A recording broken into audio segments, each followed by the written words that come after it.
moment, right? With these strong, amazing, courageous women who took the stage. I thought long and hard when they asked me to do the keynote. I hate speaking, honestly. I get anxiety. I stop breathing. That's mostly because of my spank. But really, I thought I might be preaching to the choir, because if you're here in this summit, it means you're already creating change and wanting change and thirsty for change. And so I was talking to my team and I was like, what could I possibly say that these women haven't already heard or don't know? And so my team was like, you have 100 stories of your journey, and my journey is not like your journey, and your journey is very special and unique. And so I just wanted to tell you a little bit about the way I got here. It's like a little story. So something that really, really affected me to this day and why I do the work that I do. This is what the first day of third grade looked like for me when I was 8 years old. Blonde.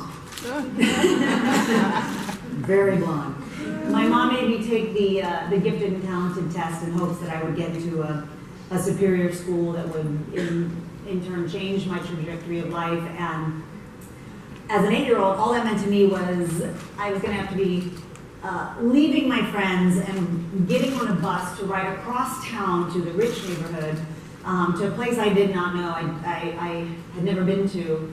And I remember very distinctly, my mom made me my usual breakfast, which is a bean taco. And that's what you eat when you are a 9th generation Mexican American in Texas, is a bean taco. I didn't think anything of it. And she walked me to the bus stop. And I remember as I stepped on the school bus, every kid turned around to stare at me and my bean taco. And I stared back. And I was like, why are they staring at me? And as I stared at them, I noticed they were all eating the same thing. And it was this like frosted, sweet, delicious looking thing. I had never seen it before. It was a tart. That popped.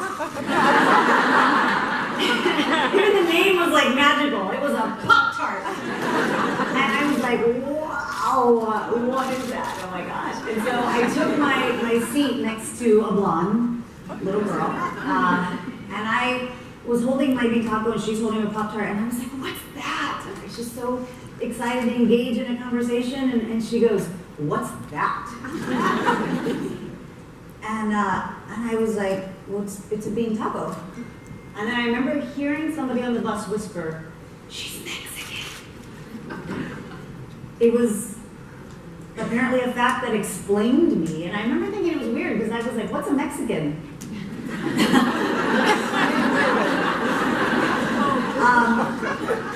And even though I didn't know what that word meant, I could feel that it wasn't a good thing.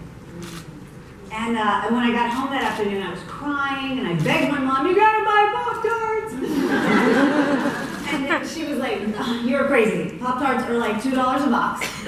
You know how many bean tacos I can make with $2? And I'm like, it doesn't matter, everybody eats Pop-Tarts, and I want Pop-Tarts. And do you know what she packed me for breakfast the next day? 2 bean tacos. That's right, Ella doubled down. And she said, never shy away from who you are. You go and share your culture, and you never forget where you came from. And yes,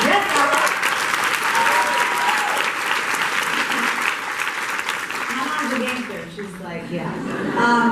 And then as an adult, you know, you get 20/20 vision as an adult, and you're like, oh my God, that moment, I remember that moment. My mom reminded me of this moment because I had forgotten about it, and I look back and I just asked myself, why did I want to be like those blonde little girls on the bus? Like, what was it about them that made me go, oh, I'm less than, or I'm not enough, and I need to be like that? Like, why didn't they all dream of being like me?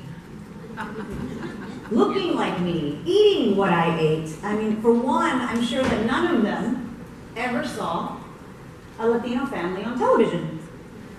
So imagine, just imagine an alternate reality. If those girls on that bus had seen nothing but Latino families on television when they were growing up, or in the commercials even, and that being Latino defined beauty and being Latino was the norm, then wouldn't I be that aspiration? Wouldn't they be ashamed of their Pop-Tart and want my bean taco? And then I think about it, and I think how things haven't really changed much in the last 2 decades since I've been a kid. Okay, three decades.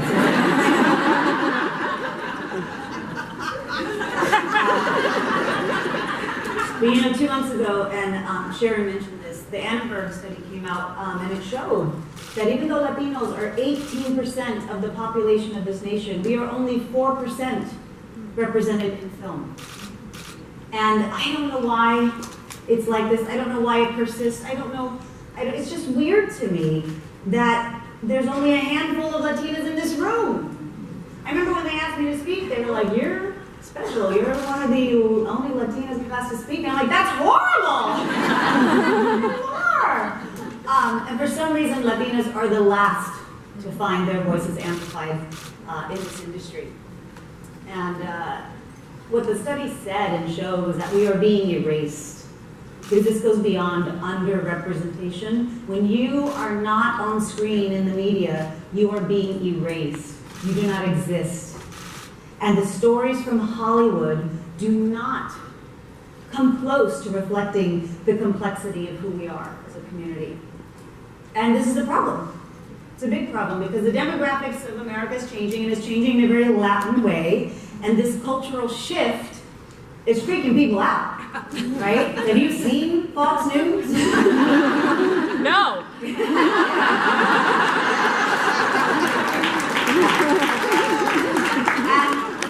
I have to say, this is an industry summit. I know some of you aren't from this industry, but we in this room have contributed immensely to these negative portrayals and images that we see in the media.